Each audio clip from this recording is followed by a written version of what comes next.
নমস্কার বন্ধুরা, আজকে আমরা দেখব ঐক্যশ্রী স্কলারশিপ 2024-25 কিভাবে রিনিউয়াল করতে হয়। তো প্রথমেই আমাদের গুগলে চলে আসতে হবে এবং এখানে লিখতে হবে ঐক্যশ্রী।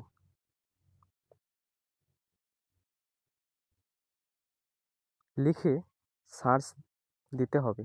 এরপর প্রথমেই যে লিঙ্কটি দেখতে পাচ্ছেন এইখানে ক্লিক করতে হবে।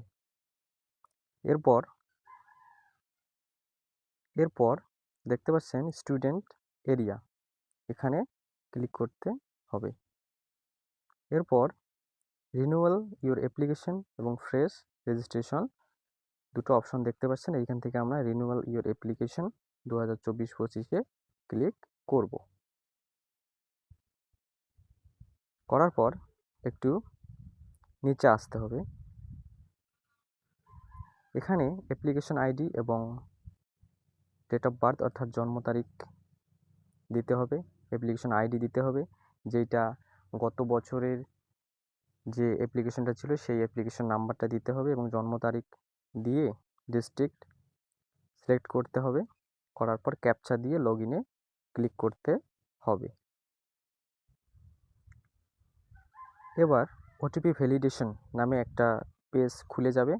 এইখানে গত বছর অ্যাপ্লাইয়ের সময় যে মোবাইল নাম্বারটি দিয়েছিলেন সেই নাম্বারে একটি ওটিপি যাবে।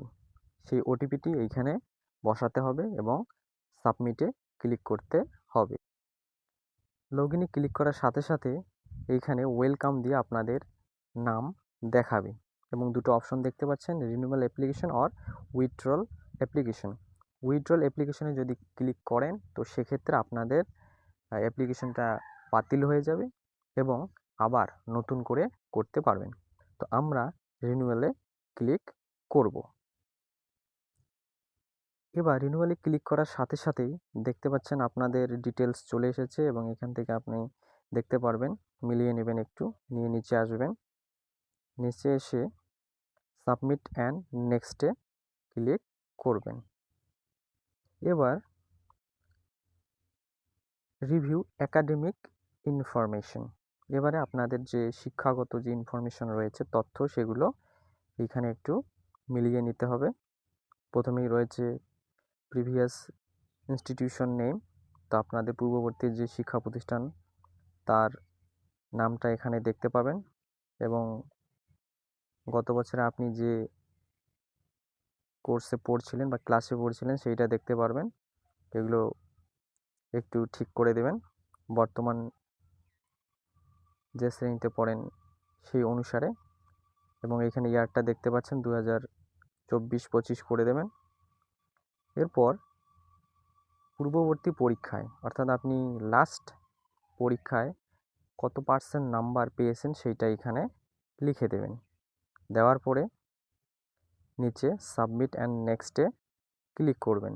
আর যদি আপনাদের কোনো শিক্ষা প্রতিষ্ঠান চেঞ্জ হয়, ধরুন ট্রান্সফার নিয়ে অন্য কোনো স্কুল বা কলেজে চলে গিয়েছেন, তো সেক্ষেত্রে প্রেজেন্ট একাডেমিক ডিটেলসে আপনাকে বর্তমান স্কুলের তথ্য দিতে হবে এবং তারপর সাবমিট অ্যান্ড নেক্সটে ক্লিক করতে হবে। এরপর একটি পপ আপ মেসেজ আসবে, আর ইউ শিওর, তো এখানে ওকেতে ক্লিক করবেন।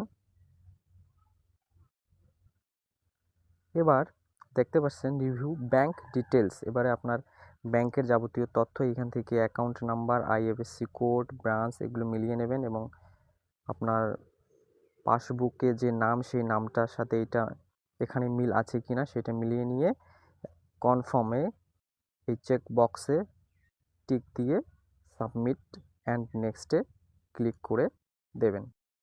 এবারে আইডেন্টিফিকেশন প্রুফ, এইখানে রেশন কার্ড নাম্বার দিয়ে দিতে পারেন, দিয়ে সাবমিট অ্যান্ড নেক্সটে ক্লিক করবেন। রিভিউ অ্যান্ড লক অ্যাপ্লিকেশন, এখানে আপনাদের যে তথ্যগুলো রয়েছে সেগুলো একটু দেখে নেবেন। দেখার পরে নিচে একদম শেষে আই হেয়ার বাই ডিক্লেয়ার যে এখানে চেকবক্স, এখানে টিক চিহ্ন দেবেন। দেওয়ার পর সাবমিট অ্যান্ড লক রিনিউয়াল অ্যাপ্লিকেশনে ক্লিক করে দেবেন।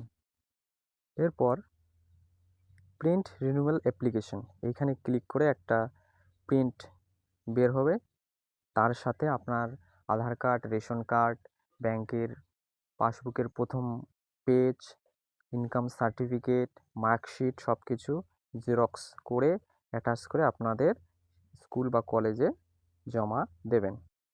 দেখতে পাচ্ছেন এই যে অ্যাকনলেজমেন্ট স্লিপ, এইটা প্রিন্ট হবে, এর সাথে আপনাদের যাবতীয় তথ্য যেগুলো বললাম প্রিন্ট করে আপনাদের স্কুলে বা কলেজে জমা দেবেন। ধন্যবাদ বন্ধুরা।